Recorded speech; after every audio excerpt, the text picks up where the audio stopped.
Bonjour, chère Sandrine. Bonjour, frères et sœurs, amis, auditeurs, auditrices de Radio Maria.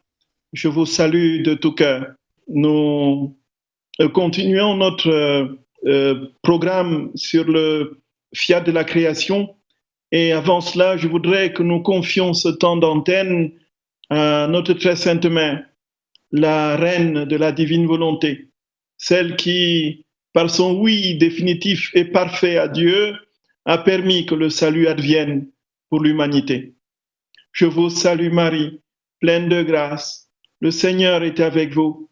Vous êtes bénie entre toutes les femmes, et Jésus, le fruit de vos entrailles, est béni. Sainte Marie, Mère de Dieu, priez pour nos pauvres pécheurs, maintenant et à l'heure de notre mort. Amen. Frères et sœurs bien-aimés, chers amis, auditeurs, auditrices de Radio Maria, je vous salue de nouveau, de tout cœur. Donc nous avons commencé depuis les deux émissions précédentes, parler du fiat de la création. Et nous avons dit que la création disait tout de l'amour de Dieu. C'était la première émission sur le fiat de la création. Et donc nous avons dit que tout dans la création, de l'infiniment petit à l'infiniment grand, disait tout justement de l'amour infini de Dieu pour chaque être humain. Et que tout a été créé justement pour l'homme, en vue de l'homme qui était au bout de la création, au bout de la chaîne de la création de Dieu, pour que l'homme bénéficie entièrement et parfaitement des bienfaits justement de toute cette création. Nous aurons l'occasion d'insister sur ce point plus particulièrement au fur et à mesure. Nous avons dit que le soleil, la pluie, les vents, les mers, les océans, les arbres des champs, les poissons de la mer, tout, absolument tout, n'est-ce pas, disait tout de l'amour infini de Dieu. Donc, y compris notre propre structure biopsychologique, dont les cellules de nos corps, les battements de notre cœur, le sang qui coule dans nos veines, la respiration que nous pouvons émettre, le mouvement du cœur dans son mouvement dialectique du systole et du distole nous dit quelque chose du je t'aime de Dieu. Et dans la création, le soleil que Jésus prend très souvent comme étant métaphore phare et typique justement de sa divine volonté, il dit d'ailleurs que si on décomposait les atomes de soleil, on entendrait, chaque atome nous dit je t'aime, je t'aime. Dieu nous dirait dans chaque atome je t'aime, voyez. Donc il y a cet amour infini de Dieu, frères et sœurs bien-aimés, qui est le fondement, le principe même de la révélation. Dieu a tant aimé le monde qu'il a donné son Fils unique afin que quiconque croit en lui ne périsse point, mais qu'il ait la vie éternelle. Le fondement de notre salut, c'est l'amour infini de Dieu. Et donc, Dieu nous dit, frères et sœurs, dans la vie, dans la divine volonté, que nous sommes enserrés de part en part par son amour. Et que la création, c'est une manifestation sublime de cet amour dans les éléments les plus infimes, les plus infinitésimaux, justement, que l'on peut percevoir, ou même qu'on ne peut pas percevoir. Donc, tous nous sommes portés, immergés dans l'océan d'amour de Dieu. Et donc, nous avons dit aussi que si la création nous dit l'amour de Dieu, elle nous enseigne aussi les vertus. C'est ce que nous avons dit la dernière fois, frères et sœurs bien-aimés. On a dit que tout dans la création nous disait quelque chose des vertus que nous devrions acquérir. Donc, il y a une forme de sainteté naturelle que l'on peut acquérir, que l'on peut vivre en contemplant simplement la nature, voyez. Et Jésus dit, nous l'avons cité par exemple, n'est-ce pas, il disait, regarde et prends comme modèle les cieux, dit-il à Luisa Picaretta, qui sont toujours étendus au-dessus de toi. Donc sois toujours ferme dans le bien, tout comme je suis toujours étendu, n'est-ce pas, ici, pour te protéger, afin que toi aussi, comme un deuxième ciel peuplé d'étoiles, n'est-ce pas, qui à tes yeux semble bien relié aux cieux, que l'on peut dire que les étoiles, de sorte que l'on peut dire que les étoiles sont filles des cieux. Donc pour que tu sois également ferme dans le bien, donc comme le ciel est ferme, et que les cieux de ton âme soient constellés d'étoiles comme d'autant de filles nées de toi. Voilà. Voilà un peu. Donc, en fait, toute la création peut nous dire quelque chose d'une vertu à acquérir. En contemplant le ciel, on contemple l'immensité, justement, de Dieu, on contemple sa stabilité, ainsi de suite, ainsi de suite.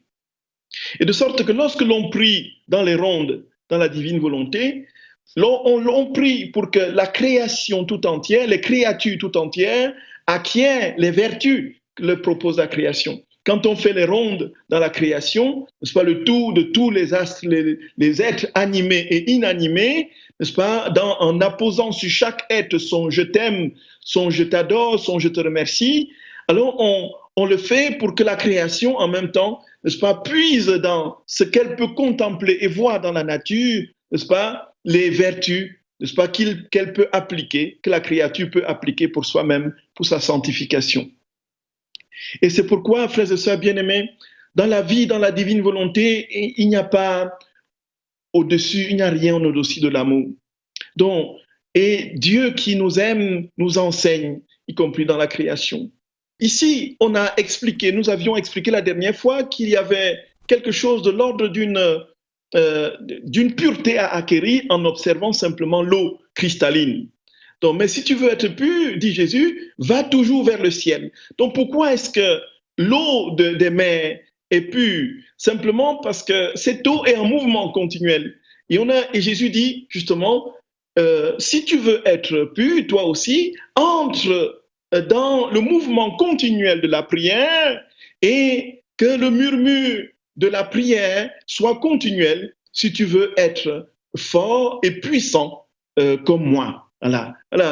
En contemplant ces eaux, la puissance de l'eau, la pureté de l'eau, n'est-ce pas, est portée par le mouvement. C'est parce que l'eau est en mouvement qu'il y a cette pureté et cette puissance. Et si tu veux être aussi pur et puissant, entre dans la prière continuelle. C'est pourquoi nous avons dit, frères et sœurs bien-aimés, la vie dans la divine volonté, c'est une vie de prière continuelle. On ne s'arrête jamais de prier. On ne cesse jamais de prier. Et il s'ensuit que lorsque nous entrons dans cette vie divine, il n'y a rien d'autre à faire, frères et sœurs, que d'être continuellement unis au cœur de Dieu. Voilà, frères et sœurs bien-aimés. Aujourd'hui, nous allons continuer avec le fiat de la création en parlant de cette création qui manifeste, en plus de l'amour de Dieu et en plus de ce qu'elle enseigne, les vertus, elle manifeste des attributs principaux de Dieu. Et donc, la création manifeste ce que Dieu est, les qualités de Dieu. On peut dans la création voir des qualités de Dieu. Frères et sœurs, avant d'entrer dans les détails, voyons bien, il y a quelque chose de particulier, c'est que dans la vie, dans la divine volonté, et dans la compréhension de ce que Jésus dit à sa servante Luisa Picaretta, il y a la vérité fondamentale. C'est que tout est porté par la divine volonté. Tout est porté par la volonté divine. La nature entière est enserrée dans la divine volonté. C'est-à-dire que la vie divine, la divine volonté est cachée dans toutes les réalités de la créature. Frères et sœurs, faisons bien la différence avec le panthéisme. Parce qu'ici, certains peuvent avoir l'esprit confus et tout mélanger. Nous pouvons effectivement courir le risque de ne pas bien comprendre ce que je veux vous expliquer. C'est pourquoi je vous supplie, frères et sœurs bien-aimés qui m'écoutez, de prêter vraiment attention. Donc, il y a ici, frères et sœurs bien-aimés, quelque chose de particulièrement important qu'il nous faut absolument souligner avant de continuer. Donc, qu'est-ce qui se passe dans le panthéisme? Dans le panthéisme, on conçoit que Dieu, qui a la divinité, se répand comme un fluide impersonnel dans les éléments de la création. Donc, dans tous les éléments de la création, n'est-ce pas, on peut voir Dieu dans l'arbre, on peut voir Dieu dans... ainsi de suite. Donc, c'est un peu l'approche des religions mystériques et puis des religions traditionnelles africaines, par exemple, où on va vénérer les rochers, on vénérait les bois sacrés, on vénère, n'est-ce pas, les montagnes qui sont marquées d'une spécificité particulière, ainsi de suite. Alors, ce n'est pas le cas dans ce que Jésus explique ici. Dans la nature, en fait, Dieu n'est pas disséminé dans la nature, dans la création. C'est que Dieu contient la création. Dans la création est contenue en Dieu. Donc Dieu porte la création. On peut avoir les vérifications, frères et sœurs, dans beaucoup de passages de la Bible. Et nous avons, n'est-ce pas, les Actes des Apôtres au chapitre 17, nous nous souvenons de ce que Pierre dit dans, Saint Paul à l'Aréopage, lorsqu'il va réunir quelques Grecs qui sont là et qui va prêcher le discours, le kérigme de la passion, la mort, de la résurrection de notre Seigneur, et qu'on lui dit, on t'écoutera pour la résurrection la prochaine fois, on va s'en aller. Qu'est-ce qu'il va dire? Il va dire dans Actes au chapitre 17 au verset 28, il dit, en lui est la vie, le mouvement et l'être. Voilà, c'est ça en fait. Donc, toute la nature est contenue en Dieu, toute la création est en Dieu. Donc, il tient, nous connaissons ce psaume 94 que nous prions tous les matins, n'est-ce pas, en invitatoire. Il tient en main les profondeurs de la terre et les sommets de montagnes sont à lui. À lui, la mer, c'est lui qui l'a faite et ses mains, car ses eaux les ont pétries. Voilà. Voilà ce qu'il y a de particulièrement important à noter, frères et sœurs bien-aimés. C'est Dieu n'est pas disséminé dans la création, c'est pas la création qui contient Dieu, c'est l'inverse, c'est Dieu qui contient la création. De sorte que, on peut donc dire très concrètement que dans chaque élément de la création est disséminée la volonté de Dieu, et la volonté de Dieu qui porte la création. Cela veut dire quoi très concrètement? Cela veut dire que si Dieu décide qu'à l'instant présent, la création disparaît, la création disparaîtra. Parce que c'est la volonté de Dieu qui porte la création, qui fait qu'elle existe, qui fait qu'elle se maintient, qui fait qu'elle est pérenne. Si cette volonté disparaît derrière la création se dissout dans le néant. Vous comme moi, nous disparaissons s'il n'y a plus Dieu qui nous porte, qui nous enseigne. Vous voyez, frères et sœurs bien-aimés.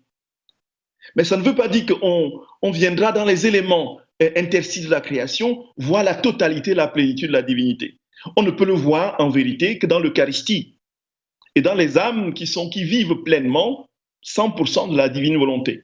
Or, personne n'est encore à ce niveau. Et voilà, frères et sœurs bien-aimés, voilà ce que Jésus dit. En fait, il y a la présence de Dieu qui est dans toute la création. Et puisque la présence de Dieu contient la création tout entière, elle manifeste dans la création et en capacité de manifester les attributs de Dieu. La création peut manifester les attributs de Dieu. Voilà ce que Jésus dit à Luisa Picaretta, frères et sœurs bien-aimés. Il dit, ma bonne fille, non seulement mon humanité cachait ma divinité et ma volonté de façon spéciale, mais toutes les choses créées les cachaient également. Et la créature elle-même est un voile qui cache notre divinité et notre adorable volonté. Voyez, frères et sœurs bien-aimés. Donc le ciel est un voile qui cache notre immense divinité, notre fermeté et notre immutabilité. Donc qu'est-ce qu'on voit? Non seulement Dieu contient le ciel, mais à partir de l'observation du ciel, on constate une fermeté, une immutabilité, donc quelque chose qui ne change pas, qui est un attribut de Dieu. En fait, Dieu a disséminé, a donné à la créature et à la création quelque chose de lui, une part de lui, puisque tout est contenu en lui. En lui, nous avons la vie, le mouvement et l'être, dit Saint Paul, acte 17, 28. Et donc, il dit, frères et sœurs bien-aimés, dont la multiplicité des étoiles cache les multiples effets que notre immensité, notre fermeté et notre immutabilité possèdent. Donc, en voyant les multitudes d'étoiles, celles qu'on ne pourra jamais véritablement observer, parce qu'ils sont en chemin depuis des milliers d'années, n'est-ce pas, pour atteindre le sol. Et peut-être lorsqu'ils arriveront, n'est-ce pas, à la vue de la voûte céleste, nous ne serons plus vivants. Voyez, même toutes ces étoiles, la multiplicité de ces étoiles, par milliards et par milliards, cache les multiples effets que l'immensité de Dieu, sa fermeté et son immutabilité possèdent. Voyez, frères et sœurs bien-aimés, c'est cela. En fait, puisqu'on ne peut pas dénombrer le sable au bord de la mer, on ne peut pas dénombrer les myriades, des milliards d'étoiles dans des constellations infinies. De même, on ne peut pas dénombrer et compter l'amour de Dieu. Tout est distillé. L'amour de Dieu est tout aussi infini que ces réalités créées que nous ne pouvons pas saisir et quantifier. Et donc, tout cela dit quelque chose de l'attribut de Dieu, en quelque sorte. Oh, si l'homme, dit Jésus, sous la voûte azurée, pouvait voir notre divinité dévoilée, sans les voiles de ce bleu qui nous couvre et qui nous cache, la petitesse de la créature serait écrasée par notre majesté et elle marcherait en tremblant sous le regard continuel d'un Dieu pur, saint, fort et puissant. C'est fou, c'est fou. Oh là là. En fait, qu'est-ce que Jésus dit, frères et sœurs bien-aimés, chers amis auditeurs, auditrices de Radio Maria? Qu'est-ce que Jésus dit ici?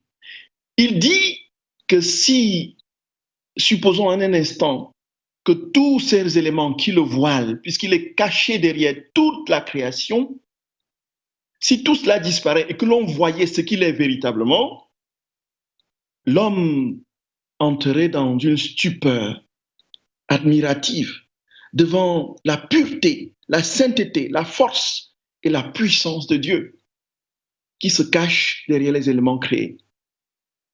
Ça veut dire, frères et sœurs bien-aimés, que nous n'avons rien d'autre à chercher. Et nous comprenons, frères et sœurs, un peu l'âme de Saint François d'Assise dans ces conditions, qui contemplait déjà dans les réalités créées, le soleil, les étoiles, la lune, les arbres des champs, les oiseaux. Il contemplait quelque chose de la magnificence de Dieu dans son cantique des créatures. Et Jésus dit, mais parce que nous aimons l'homme, nous restons sous un voile en nous prêtant à tout ce dont l'homme a besoin, mais secrètement. En fait, qu'est-ce qu'il dit Jésus? Qu'est-ce qu'il dit Jésus? Il dit que il aime tellement l'homme que si, parce qu'une chose est claire, frères et sœurs bien-aimés, nul ne peut voir Dieu sans mourir. Je crois que c'est dans le texte de l'Évangile que j'ai. Il dit que si il se cache, ce n'est pas par manque d'amour pour nous, bien au contraire. S'il se cache, c'est simplement parce que nous ne sommes pas en capacité d'accueillir la puissance, la force, la magnificence, la majesté qui se dégage de sa vie divine. Et si l'homme voyait Dieu, et nous voyons, frères et sœurs, dans Exode au chapitre 34, quand Moïse attend Dieu sur la montagne pour recevoir l'étape de la loi, qu'est-ce qui se passe? Dieu lui dit, je ne me montrerai pas à toi, je te mettrai dans les antres d'un rocher, dans l'antre d'un rocher, et je passerai, je mettrai ma main sur ton visage, et tu ne me verras que de dos, car nul ne peut voir Dieu sans mourir. Et simplement parce que l'homme ne peut pas être en capacité de contenir et de supporter ce qui jaillit de la magnificence de Dieu. Vous voyez? Et donc, si Dieu se cache derrière les réalités créées, ce n'est pas pour se cacher de nous, mais simplement, frères et sœurs bien-aimés, parce que nous ne sommes pas capables de supporter sa présence. Pourquoi ne sommes-nous pas capables de supporter sa présence? Simplement parce que nous ne vivons pas dans la divine volonté. Nous sommes sortis de la divine volonté. Et du coup, la fragilité qui nous caractérise aujourd'hui et qui nous met dans une inaptitude chronique à accueillir la vision de Dieu est la conséquence du fait que nous ne vivons plus pleinement de la vie de Dieu. C'est cela, frères et sœurs bien-aimés. C'est cela, frères et sœurs, chers amis auditeurs, auditrices. Et Jésus continue en disant que le soleil est un voile qui cache son inaccessible lumière. Il dit, nous allons jusqu'à remplir ses yeux de lumière. Oh, si seulement la délicatesse de sa pupille nous reconnaissait. Mais non, tout est vain, tout est en vain. Elle prend le voile de lumière qui nous cache et nous demeurons le Dieu inconnu au milieu des créatures. Jésus dit, quelle souffrance pour nous, le Créateur, quelle souffrance pour nous. Nous demeurons le Dieu inconnu. Et si seulement elle pouvait, la créature, prendre cette lumière dans sa pupille et reconnaître dans cette lumière une manifestation de l'amour de Dieu, une délicatesse de Dieu, mais non. En fait, frères et sœurs bien-aimés, ce qui se produit, notre rapport à la nature, la voici. Nous l'utilisons, nous l'assujettissons pour nos desiderata bassement humains. Certes légitimes par endroits, mais le saccage de la nature dit tout de notre manque de considération, justement, du Créateur. C'est cela. C'est cela. La nature devient un objet de satisfaction de nos désirs. Il ne devient plus le lieu où nous pouvons voir le Créateur se mouvoir dans la manifestation de son amour pour nous et donc susciter un respect pour cette création. Il est évident que là où on aime Dieu pleinement et où l'on se donne à supposer qu'une civilisation entière soit tout en Dieu, frères et sœurs bien-aimés, la nature va refleurir. Simplement parce que l'amour inconditionnel de Dieu se décline par un amour, un respect réel de la nature, de la création. Et Jésus continue pour ce qui est du vent et dit, de plus, le vent est un voile qui cache notre empire. L'air est un voile qui cache la vie continuelle que nous donnons aux créatures. C'est au tome 36 du 8 décembre 1938. Donc, nous disons que toute la création montre quelque chose des attributs de Dieu. Alors, la mer, elle, est un voile, dit Jésus, qui cache notre pureté, notre consolation et notre repos divin. La pureté des eaux de la mer, enfin, pureté, pas potable, hein, bien sûr, on dit l'aspect cristallin, le calme, justement, tout cela dit quelque chose du calme de Dieu, de la paix de Dieu, du repos de Dieu, de la pureté de Dieu. Jésus dit que son murmure cache notre amour continu.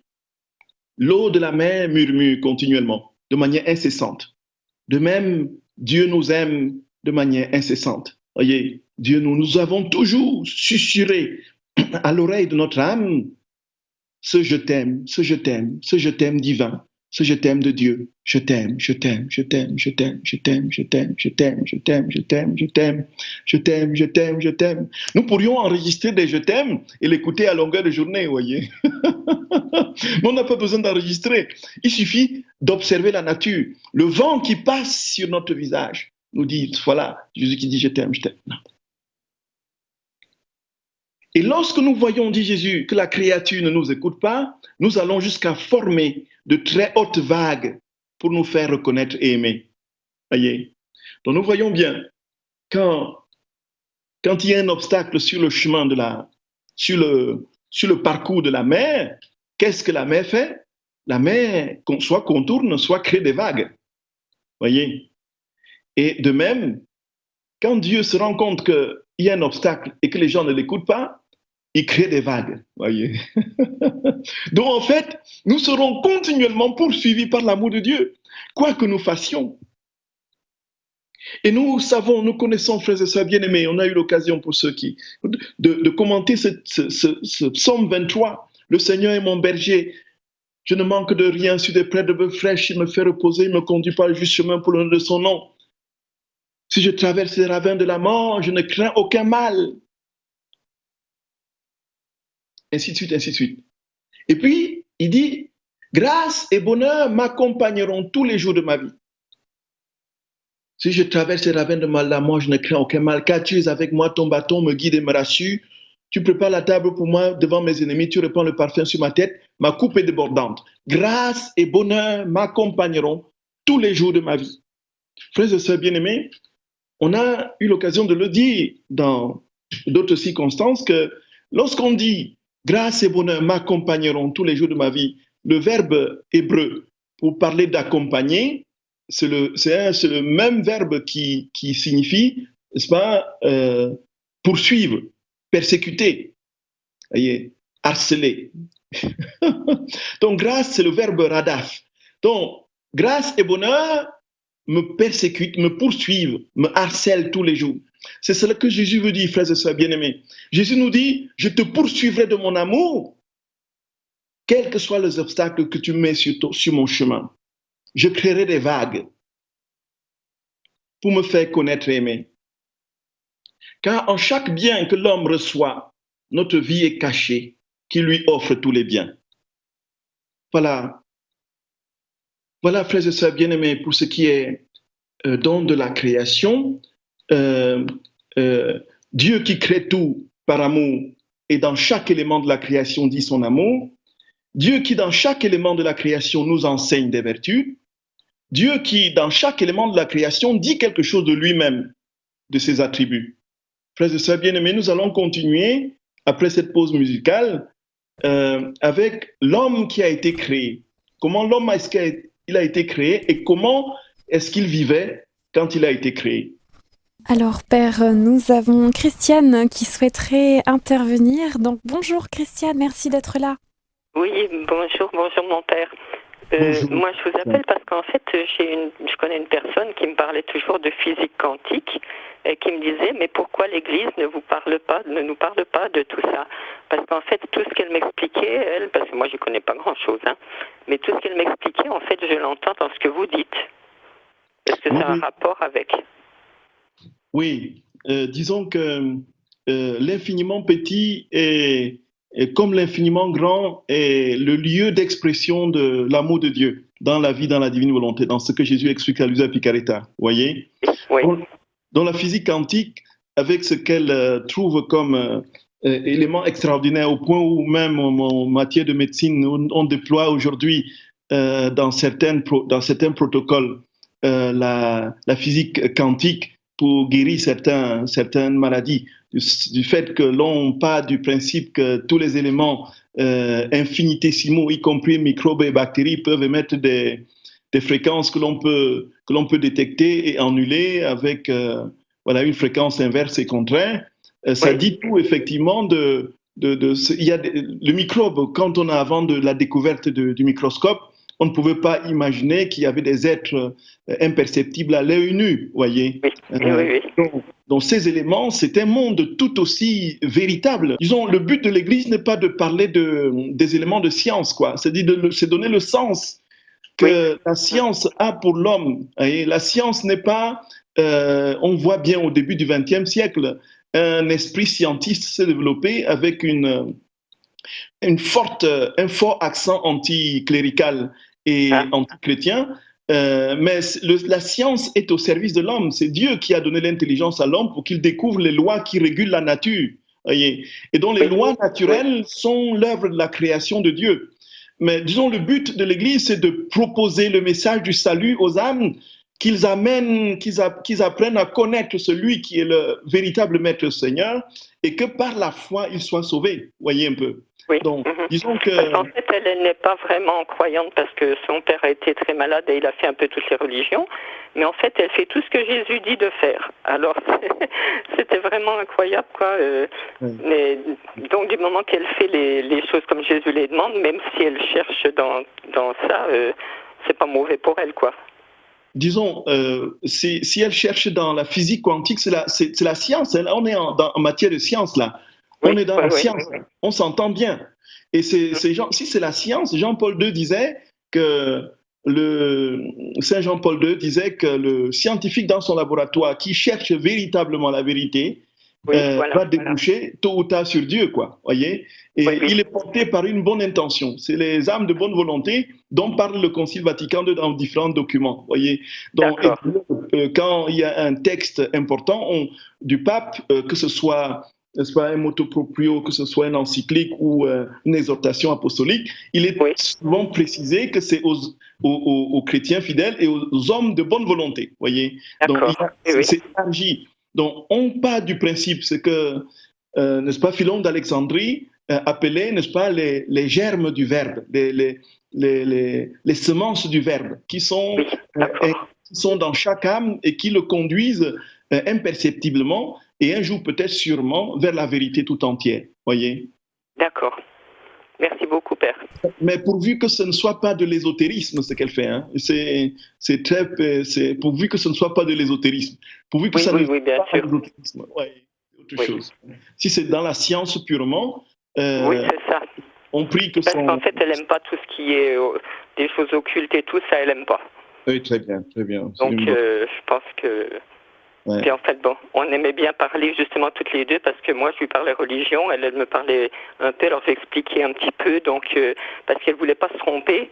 Oui. Donc, on se complétait, quoi, disons. Tout à fait. Et là, ça me rassure. Tout à fait. Merci beaucoup. Merci beaucoup, oui. Merci, Christiane. Au revoir, Sandrine. Merci.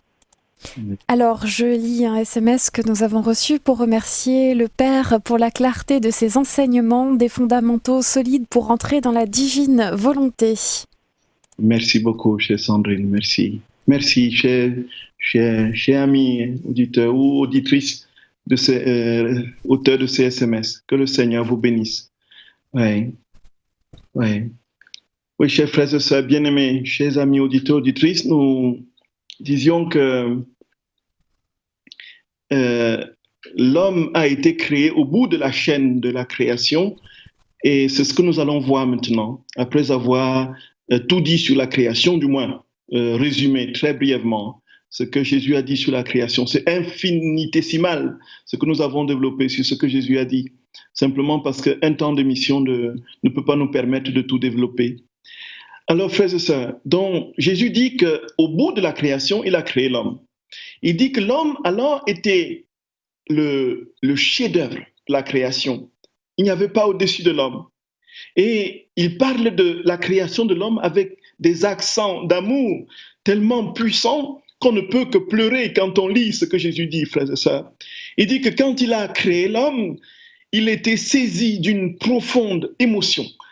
C'est une manière de parler. Émotion, c'est une manière anthropomorphique de parler, de dire les choses. C'est-à-dire qu'il était saisi au tréfonds de lui-même, au point où il est tombé amoureux de l'homme. C'est lui qui dit ça.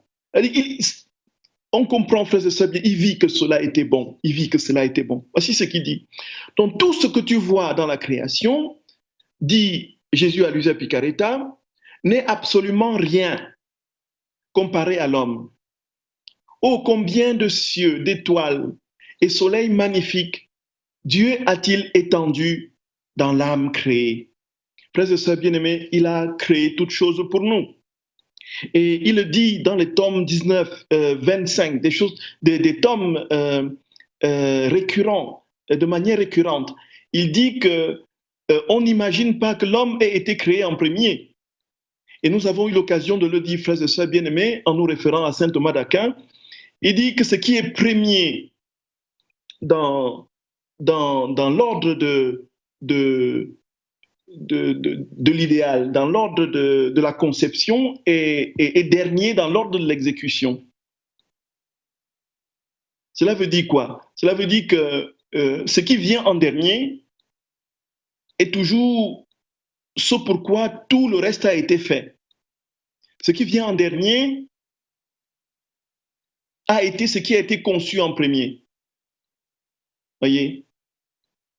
La maison que nous construisons vient en dernier après avoir fait, voilà, on fait d'abord le plan, on a toute la maison est dans notre esprit avec la maquette, voilà, les chambres, les salles de bain, les douches, tout ce qu'on veut que notre maison soit et devienne et présente. Mais pour arriver, ça c'est ce à quoi on veut. Mais qu'est-ce qui arrive en dernier? C'est la maison en question parce qu'il faut d'abord chercher celui qui creuse la fondation, qui monte les murs, qui met la charpente, ensuite, qui met ainsi de suite. La maison n'advient qu'en dernier. En fait, l'homme a été créé en dernier parce qu'il fallait que tout, et le soleil, le soleil le réchauffe, qu'il ait les plantes pour sa nourriture, qu'il ait de l'eau pour la survie, ainsi de suite, ainsi de suite. Donc toute la création a été faite pour Dieu. Et donc, nous avons été immergés d'emblée dans la plénitude de l'amour de Dieu au début de la création, au début de la décision, si on peut parler d'un début en Dieu, ce qui n'est pas possible, du début de la décision pour Dieu de créer l'homme. Et quand il prend la décision de créer l'homme, il faut qu'il donne à l'homme la possibilité de survivre, de vivre et de vivre en abondance. Et c'est pourquoi il crée toutes choses avant que l'homme n'intervienne en dernier. Nous voyons dans la Genèse, c'est au dernier jour qu'il crée l'homme. Créons l'homme à notre image et à notre ressemblance. Et c'est pour cela qu'il dit, frères et sœurs bien-aimés, qu'il a étendu l'immensité de ses grâces, les magnificences de ses prévenances dans l'âme qu'il a créée. Il dit quelle variété de beauté et quelle harmonie. Qu'il suffise de dire que Dieu regarda l'homme et le trouva si beau qu'il en devint amoureux. C'est Jésus qui parle, frères et sœurs bien-aimés. C'est Jésus qui parle. C'est Jésus qui parle. Il dit, jaloux de ce prodige qu'il venait de créer, il se fit son gardien et en prit possession en lui disant, j'ai tout créé pour toi, je te donne la gouverne de toutes choses. Tout sera à toi et tu seras à moi. Voilà, c'est pourquoi l'homme a été créé, frères et sœurs bien-aimés, pour avoir tout, pour être tout en Dieu, et tout fait avec Dieu et en lui et par lui. Il dit, j'ai tout créé pour toi. Je te donne la gouverne de toutes choses. Tout sera à toi et tu seras à moi. Mais tu ne pourras pas tout comprendre. Les mers d'amour dont tu es l'objet. Donc, en fait, il est même possible, frères et sœurs bien-aimés, qu'une fois qu'on sera avec le Seigneur et qu'on le verra face à face, nous ne comprendrons pas encore, même avec l'éternité, tout l'amour infini qu'il a pour nous. C'est compréhensible puisque nous resterons des créatures. Même si nous vivrons de la vie divine dans la vision béatifique, dans la communion parfaite avec lui, nous n'aurons pas l'attribut d'infinité de Dieu, l'attribut de l'immensité de Dieu. Nous serons tout en lui, bien sûr. Mais ce n'est pas nous resterons conscients de ce que nous sommes. Mais il sera Dieu. Nous ne serons pas le Dieu créateur. Nous resterons des créatures, mais immergées en Dieu. Ce qui veut dire que, puisqu'il restera infini, et que nous serons, même avec la quantité de vie divine infusée en notre âme dans la vision béatifique, nous ne serons pas en capacité de tout comprendre de ce qu'est Dieu. C'est pourquoi l'éternité ne sera pas suffisante pour comprendre tout l'amour infini que Dieu nous a porté et qui nous porte encore et toujours. Et il dit, les mers d'amour dont tu es l'objet, tes relations exclusives et intimes avec ton Créateur et ta ressemblance avec ton Créateur. Ah, fille de mon cœur, si l'homme savait combien son âme est belle, si l'homme savait combien son âme est belle, combien de qualités divines elle possède et à quel point elle surpasse toutes les choses créées en beauté, en puissance et en lumière, au point que l'on peut dire qu'il est un petit Dieu et qu'il contient en lui-même un petit monde. Oh, combien il s'estimerait davantage. Voyez, frères et sœurs bien-aimés, voilà ce que Jésus dit. Il dit, si l'homme pouvait se rendre compte de toutes les mers de beauté infusées en son être, en son âme, si l'âme pouvait se rendre compte combien elle est belle, elle est le chef-d'œuvre de la création, combien elle est un petit Dieu, voilà ce que Jésus dit. Voilà. Donc nous ne serons pas Dieu, hein, nous serons des petits dieux. Voilà. C'est bon de le signifier, de le préciser. Qu'il contient en lui-même un petit monde. Ô combien, n'est-ce pas, nous serions davantage heureux d'être homme, d'être créé à l'image de Dieu et à sa ressemblance. Frères et sœurs bien-aimés, c'est cette grâce que je nous souhaite pleinement dans la vie, dans la divine volonté, et que Jésus, notre Seigneur et notre Roi, étende sa main bienveillante sur chacun d'entre nous et nous bénisse abondamment. Au nom du Père et du Fils et du Saint-Esprit. Amen.